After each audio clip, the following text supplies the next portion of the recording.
ஓம் சாந்தி. வணக்கம். நம்ம பார்க்க போற டாபிக் இன்னைக்கு சத்தியம் வெற்றிக்கு இட்டு செல்லும். சத்தியம் வெற்றிக்கு இட்டு செல்லும். சத்தியம் இருந்தால் வெற்றி நிச்சயமா வரும். எங்க வெற்றி இருக்கு அங்க நிச்சயமா சத்தியம் தேவை. ஆகவே என்ன நமக்கு தேவை? சத்தியம். வெற்றி வேணும்னா சத்தியத்தை கடைபிடிக்கணும். இன்னைக்கு இதை பத்தி நம்ம கொஞ்சம் ஆழமா பார்க்கலாம். கடவுளுக்கு, பகவானுக்கு நம்ம என்ன சொல்றோம்? சத்தியம், சிவம், சுந்தரம், இல்லாட்டி சச்சித்த அனந்தம் சொல்றோம். அவர்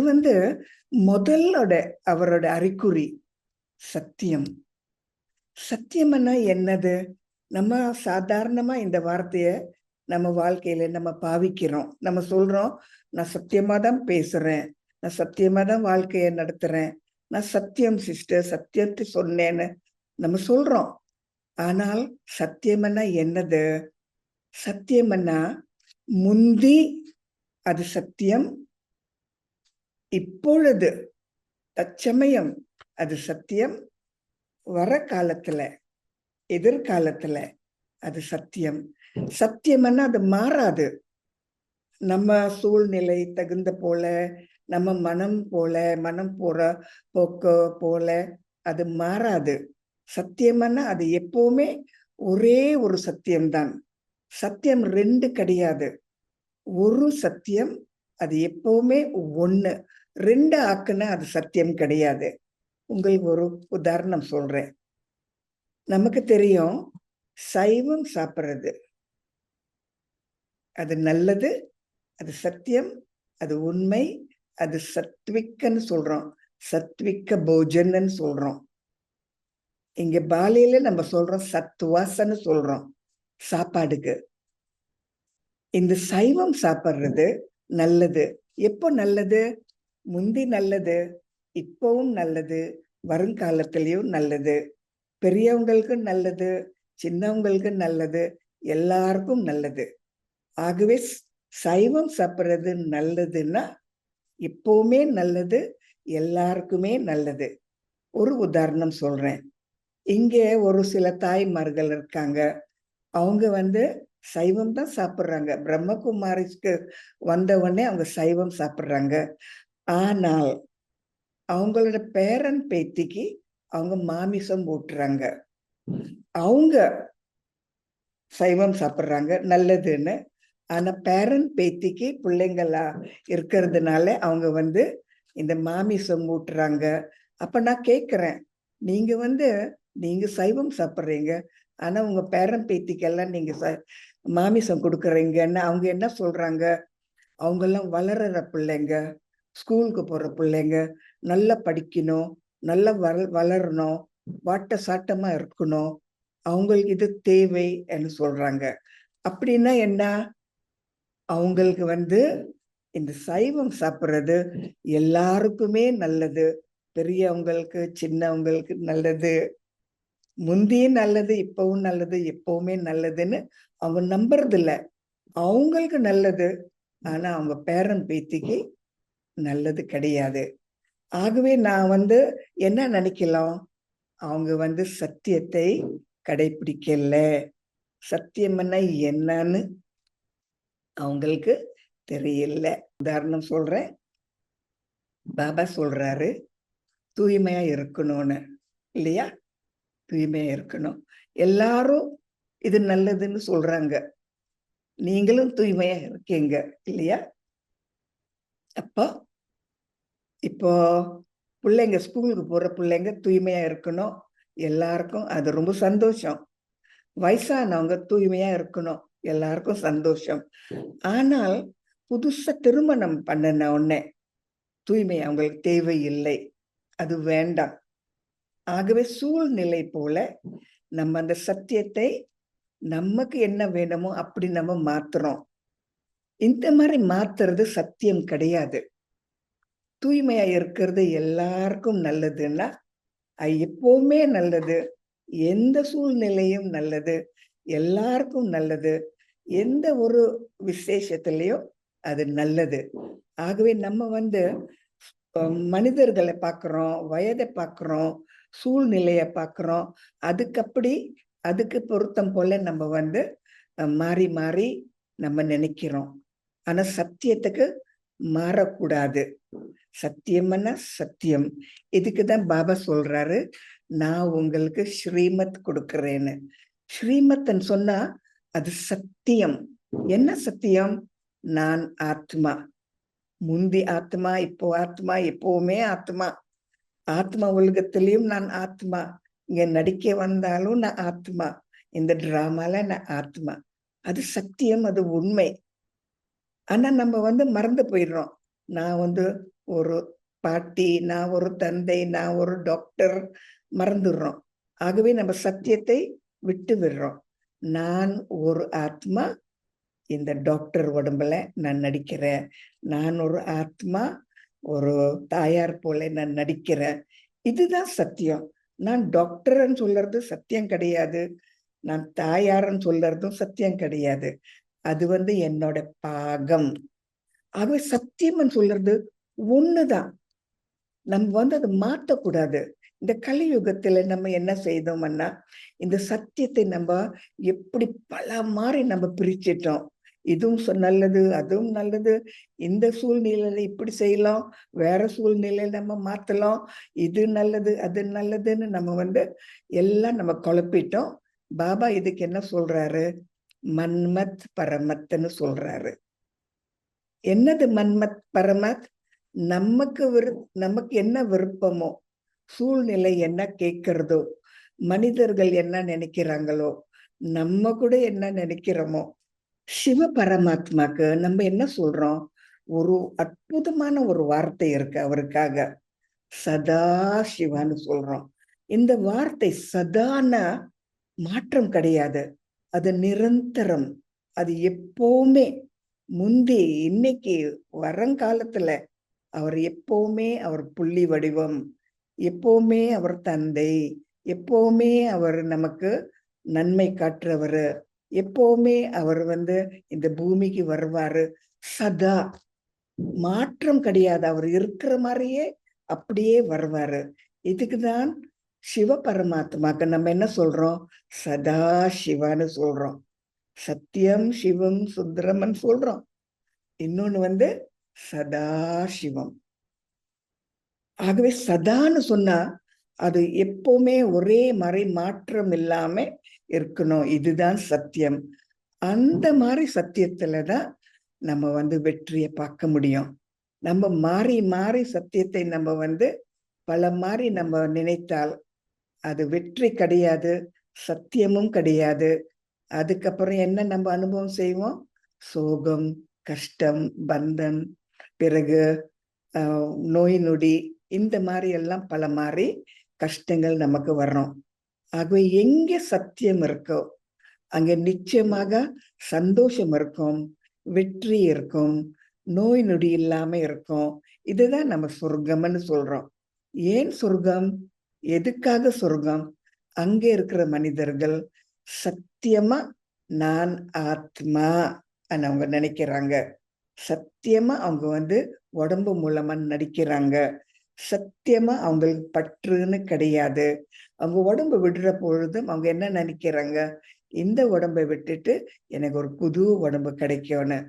ஆனா கலியுகத்துல ஐயோ நம்ம இறந்து போயிடுவோம், எங்க போவோம், என்ன போவோம், பற்று இருக்கு. இந்த மாதிரி நம்ம உடம்பு மேல பற்று வச்சிருந்து நம்ம திண்டாடுறோம், தவிக்கிறோம், சோகத்துல வர்றோம். ஆகவே சத்தியம்னு சொன்னா நான் ஆத்மா, எப்பவுமே ஆத்மா, எப்பவுமே நடிகர். ஆனா ஆத்மா உலகத்துல இருக்கிற பொழுது நான் நடிக்கிறது இல்லை. ஆனா இப்பவுமே நான் ஆத்மா. அதே போல தந்தையும் சத்தியம். அவர்தான் சத்தியம். அவருடைய முதல் அறிகுறி சத்தியம். அவர் எப்பவுமே சதா.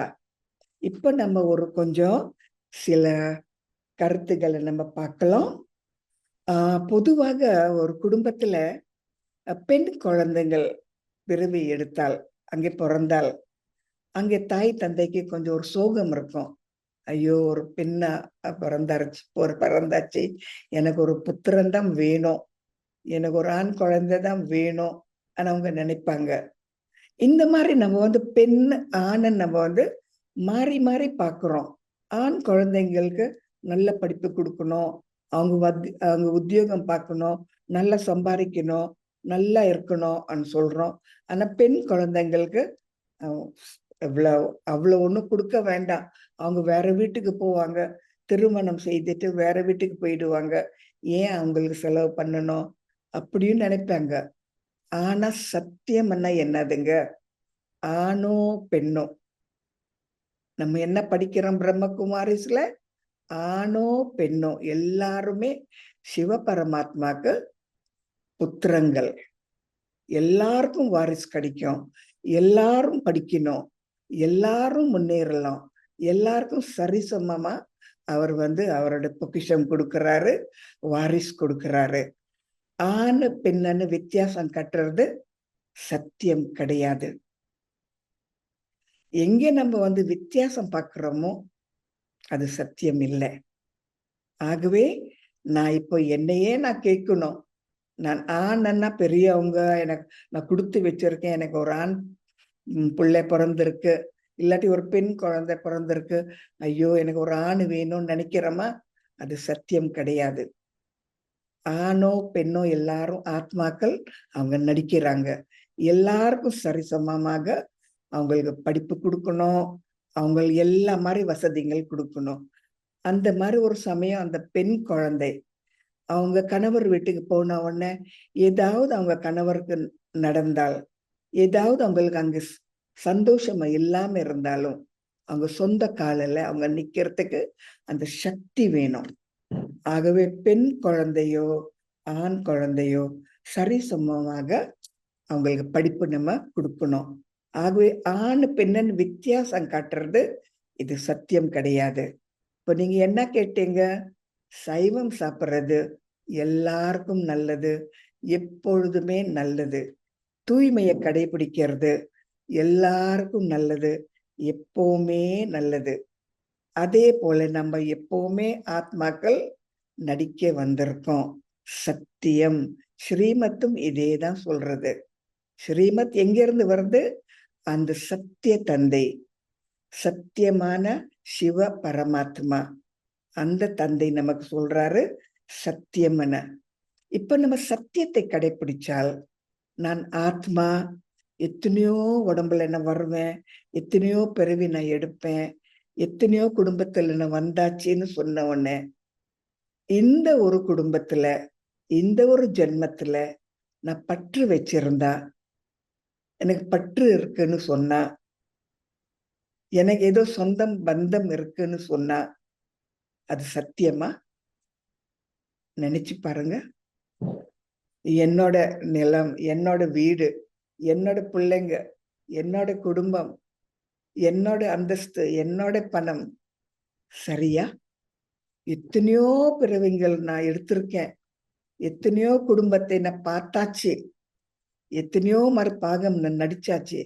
ஆனா இந்த கடைசி பிரிவுல என்னோட நான் பற்று வச்சிருக்கேன், இது சத்தியமா? இதுக்குதான் பாபா சொல்றாரு, பற்றற்ற நிலையில இருங்க, பற்று வேண்டாம், அது விகாரம், அது சோகம் கொடுக்கும். நீங்க ஒன்னா தனியா வந்தீங்க, தனியா போகணும், எல்லார்கிட்ட இருந்து பிரிஞ்சு போகணும். ஒரு காலகட்டத்துல நீங்க எல்லாம் வச்சிருக்கலாம், கொஞ்ச நாளைக்கு அந்த சுகம் நீங்க பார்க்கலாம். ஆனா ஒரு நாள் அதெல்லாம் விட்டுட்டு போகணும். காரணம் என்னது? தனியே வந்தீங்க, தனியே போகணும். இந்த ஒரு சத்தியத்தை நம்ம மறந்து மறந்து போறோங்க. நம்ம சொல்றோம் என்னோடையது, என்னோட அந்தஸ்து, என்னோட பொருள், நான் செய்தேன், என்னதான் பார்க்கணும், நான் தான் பெரியவங்க நம்ம சொல்றோம்.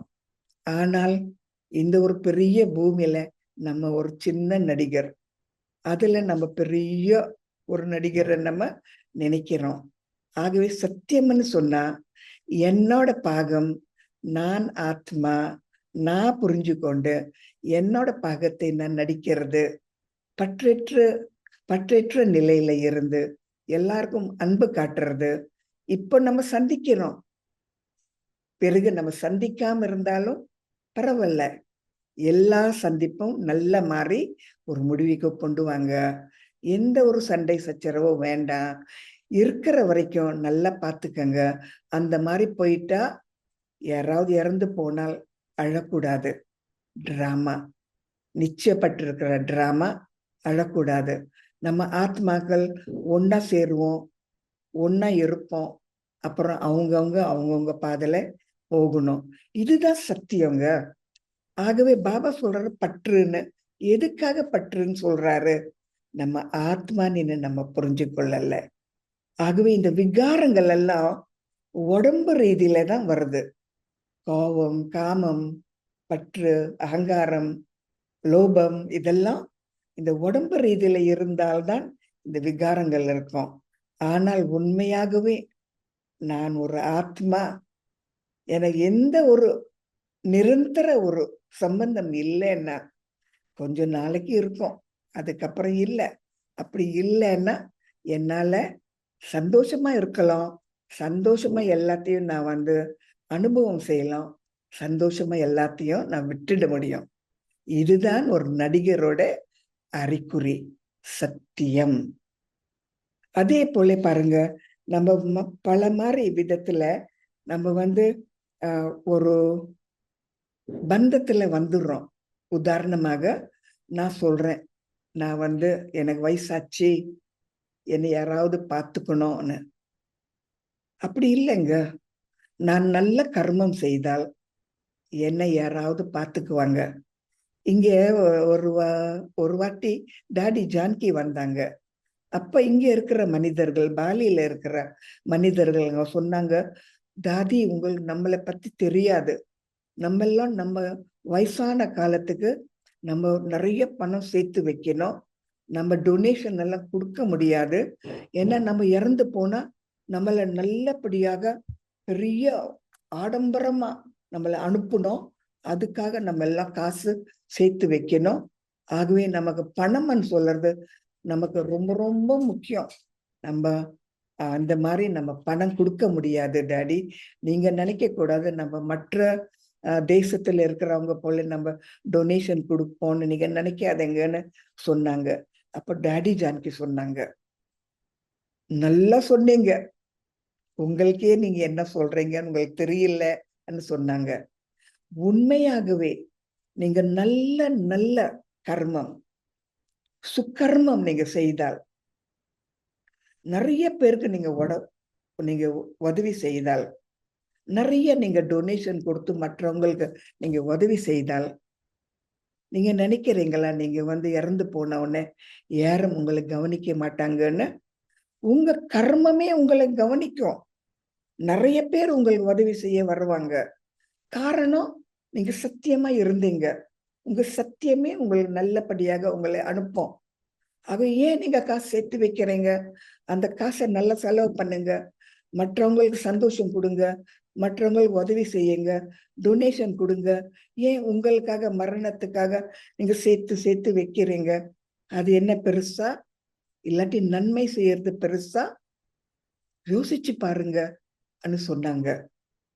ஆனால் டாடி ஒரு வாட்டி சொன்னாங்க, மனிதர்கள் அதை கடைபிடிக்க நம்ப நீண்ட காலம் எடுக்கும். இது ஒரு நம்பிக்கை.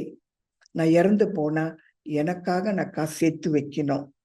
எல்லாரும் அவங்கவுங்க மரணத்துக்கு அவங்கவுங்க சேர்த்து வைக்கிறாங்க, நல்லபடியாக அனுப்பணும் அந்த சரீரத்தைன்னு.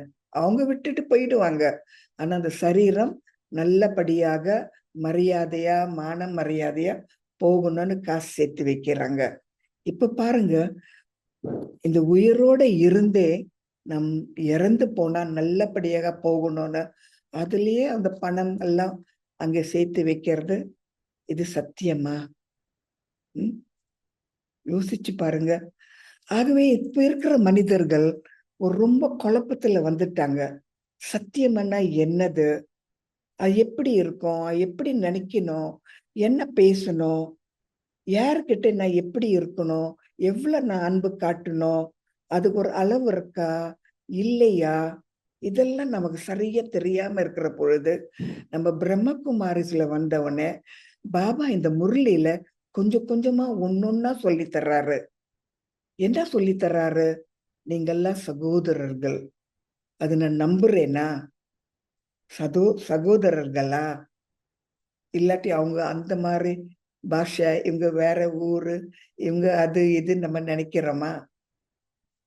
இந்த ஒரு கருத்தே பாருங்க, நம்ம நெஞ்சார ஏத்துக்கொள்ள, அதை கடைபிடிக்க, செயல்முறையில கொண்டு வர, அதே மிக மிக கஷ்டம். நம்ம எல்லாருமே சகோதரர்கள். இது வசுதேவ குடும்பக்கம்.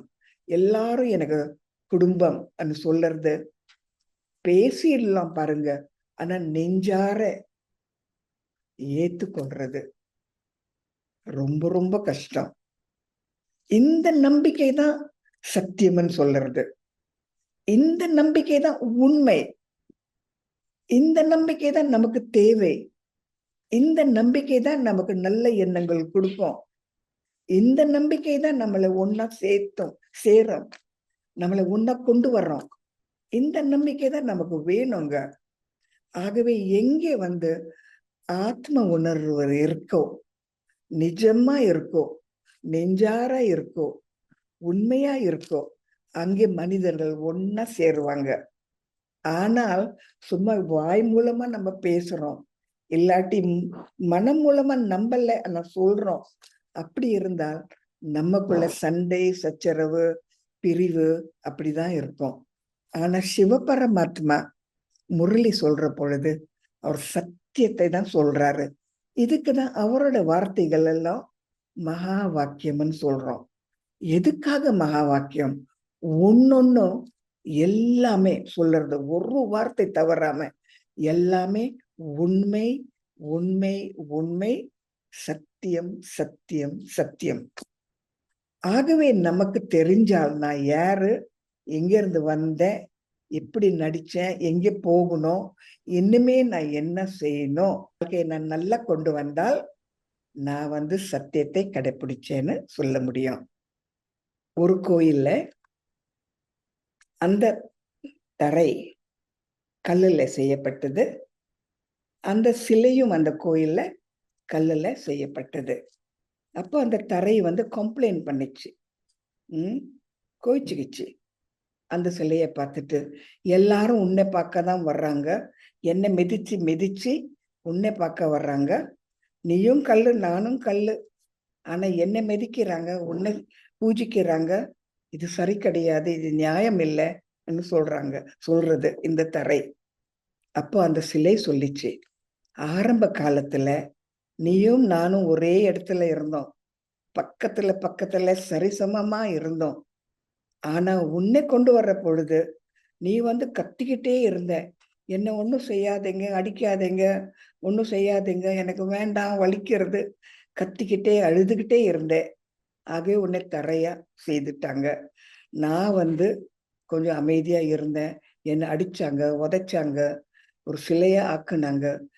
அமைதியா இருந்தேன், பொறுமையா இருந்தேன், வலியெல்லாம் தாங்கினேன், கஷ்டத்தை நான் அனுபவம் செய்தேன். ஆனால் இன்னைக்கு நான் ஒரு அழகான சிலை. ஆகவே ஒரு தியாகம் இல்லாம எனக்கு ஒரு பேரு, புகழ், பட்டம் எல்லாம் வேணும்னா கிடையாது. அதே போல சத்தியத்தை நான் கடைபிடிக்கணும்னா நானே ஒரு சில விஷயங்களை நான் என்னையே பார்க்கணும். நான் அந்த தரையா, என்னை யாரும் கஷ்டம் கொடுத்தா எனக்கு கொடுக்காதீங்க, எந்த கஷ்டம் வேணாம், நான் நல்லபடியாக இருக்கேன், யாரும் தொந்தரவு பண்ணாதீங்கன்னு நான் சொல்றேன்னா, இல்லாட்டி எல்லா மாதிரி கஷ்டங்கள் வந்தாலும் கடைசி காலகட்டத்துல நான் ஒரு அழகான தேவரா மாறுவேன், ஒரு தேவியா மாறுவேன், அதன் நம்பிக்கை இருக்கா? இதுதானே பாபா சொல்றாரு. நீங்க எல்லாரும் எங்க இருக்கீங்க? சண்டை மேடையில சண்டை போடுறீங்க. யாரோட சண்டை போடுறீங்க? உங்களோட விகாரங்கள், உங்களோட தீய குணங்கள், உங்களோட அவகுணங்கள், அதோட தான் நீங்க சண்டை போடுறீங்க. ஆகவே நமக்குள்ள இருக்கிற தீய குணங்கள் எல்லாம் நம்ம வெளியாக்காம இருந்தால் நமக்கு சுதந்திரம்னு சொல்றது கிடையாது. கிடையாதுங்க. சுதந்திரம் இல்லை. நான் ஒரு பெண்ணை நினைத்தால் எனக்கு எங்க இருக்கு சுதந்திரம்? எங்க போனாலும் நான் நல்லா உடுத்திருக்கேனா, யாராவது என்ன பார்த்துடுறாங்களா, தவறாம பார்த்துடுறாங்களா, நான் சரியா இருக்கேனா, எல்லாரும் மதிக்கிறாங்களான்னு அந்த மாதிரி ஒரு பயம் இருக்கும். ஒரு ஆணா இருந்தா, நான் ஒரு ஆணை, எனக்கு அகங்காரம் இருக்கு, எனக்கு உரிமை இருக்கு, நான் தான் பெருசு அப்படியும் இருக்கலாம். ஆகவே நம்ம எண்ணங்கள் எல்லாம் இந்த உடம்பு பொருத்தம் போல நம்ம மாத்திக்கிறோம், அட்ஜஸ்ட் பண்ணிக்கிறோம் நம்ம எண்ணங்களை. ஆகவே நான் ஆத்மான்னு சொன்னா எனக்கு விடுதலை. ஆணா இருந்தாலும் சரி, பெண்ணா இருந்தாலும் சரி, எனக்குள்ள எந்த மாதிரி செவருங்கள், நான் ஒரு பெண், நான் ஒரு ஹிந்து, நான் ஒரு டீச்சர், நான் வயசாச்சு, எனக்கு வயசாச்சு, இதெல்லாம் ஒரு சிறையில நான் என்னை போட்டுக்கிறேன். அந்த சிறைக்குள்ளேயே நான் நடிக்க பார்க்கிறேன். ஆனால் நான் ஆத்மானா எங்க வேணாலும் நான் நடிக்கலாம், யாரோடையும் நான் நடிக்கலாம், எப்படியும் நான் நடிக்கலாம். ஆனால் நானே என்னை சிறைக்குள்ள நான் போட்டுக்கிறேன். அந்த மாதிரி நம்ம எல்லாருமே சிறையில தான் இருக்கோம். நம்ம அந்தஸ்துக்காரங்க, நல்ல குடும்பம், நல்ல உத்தியோகம், இல்லாட்டி வயசாச்சு, என்னால முடியல, எல்லாரும் என்ன பாருங்க, என்ன பார்த்துக்கங்க, இந்த மாதிரி நம்ம சிறையில நம்ம போட்டுக்கிட்டு மற்றவங்ககிட்ட இருந்து நம்ம உதவி கேட்கிறோம், இல்லாட்டி மற்றவங்கள ரொம்ப தாழ்ந்த ஒரு நிலையில பார்க்கிறோம், இல்லாட்டி ரொம்ப ஒரு அகங்காரத்தோட பார்க்கிறோம், இல்லாட்டி அவங்க கிட்ட இருந்து நம்ம மதிப்பு கொடுங்கன்னு கெஞ்சுறோம், வாழ்த்துங்கன்னு கெஞ்சுறோம். பாபா சொல்றாரு, என்கிட்டயும் நீங்க கெஞ்சாதீங்க, என்கிட்டயும் நீங்க ஒண்ணும் கேட்காதீங்க. உங்களுக்கு என்ன வேணுமோ அது நீங்களே முயற்சி செய்து நீங்க அதை நீங்க பெறணும். என்கிட்ட இருந்து கருணை கேட்காதீங்க, வாழ்த்துகள் கேட்காதீங்க, நீங்க அதுக்கு தகுதிய மாறணும் அன்னு சொல்றாரு. ஆகவே நம்ம எந்த உடம்புல இருந்தாலும் நான் என்னை கவனிக்கணும். என்னென்ன சிறையில நான் என்ன வச்சிருக்கேன். ஹிந்துன்னு சொல்றது ஒரு சிறை, பெண்ணுன்னு சொல்றது ஒரு சிறை. அந்த மாதிரி 1000 கணக்கான சிறைகள்ல நான் இருந்தால் நான் ஒரு சுதந்திரமா நான் நடிக்க முடியாது. வேற யார பார்த்தாலும் என்னோட மனம் என்ன சொல்றது, அவங்க என்னோட தேசம் கிடையாது, என்னோட கலாச்சாரம் கிடையாது, என்னோட ஊரு கிடையாது, அவங்க வேற, நான் வேறன்னு நான் நினைப்பேன். ஆனால் நான் இந்த நாடகத்துல நடிக்கிறேன், அவங்க நாடகத்துல அவங்க நடிக்கிறாங்க. நம்ம 2 பேரும் நடிகர்கள், வெவ்வேறு நாடகம், நம்ம எல்லாரும் ஒண்ணுதான். ஒரு தந்தை, ஒரு வீடு பரந்தாம், ஒரு நாடக டிராமா நடிக்கிறோம், எல்லாரும் ஒன்னா போகணும். இதுதான் சத்தியம். சத்தியங்க இதுதான். எல்லாரும் அவங்கவுங்க எல்லாரும் வீட்டுக்கு போறது ஒரு வீடுதான், பரம்தாம், ஒரு தந்தை தான். எத்தனை தேகதாரி தந்தைகள் இருந்தாலும் கடைசியில அவரை தான் அப்பான்னு கூப்பிடுறோம், அம்மான்னு கூப்பிடுறோம். அவர் ஒத்தர் தான். அவர்கிட்டயே போறோம், நம்ம வீட்டுக்கே நம்ம போறோம், நடிகர்கள் வீட்டுக்கு போறோம், ஒன்னா போறோம். அப்ப ஒன்னா போற பொழுது நம்ம ஒரு குடும்பம் இல்லையா?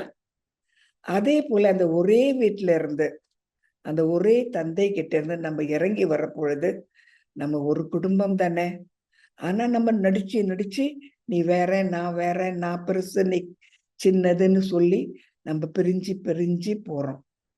சத்தியம் கிடையாது. அப்ப சத்தியத்தை கடைபிடிக்கணும்னா கொஞ்சம் ஆழமா இந்த ஞானத்தை நம்ம புரிஞ்சு கொள்ளணும். ஆழமா நம்ம சிந்திக்கணும். உண்மையாகவே எனக்கு சுதந்திரம் இருக்கா ஆத்மான்னு சொல்றது, நான் அதை நம்புறேனா, அது என் வாழ்க்கையில எனக்கு கொண்டு வர்றேனா, எனக்கு அந்த அனுபவம் இருக்கா? நான் சாதாரண ஒரு நடிகர், ஆணாவும் நடிக்கலாம், பெண்ணாவும் நடிக்கலாம், நல்ல ஒரு உரிமையோட நான் நடிக்கலாம், யாராவது சொன்ன அந்த பேச்சும் நான் கேட்கலாம்.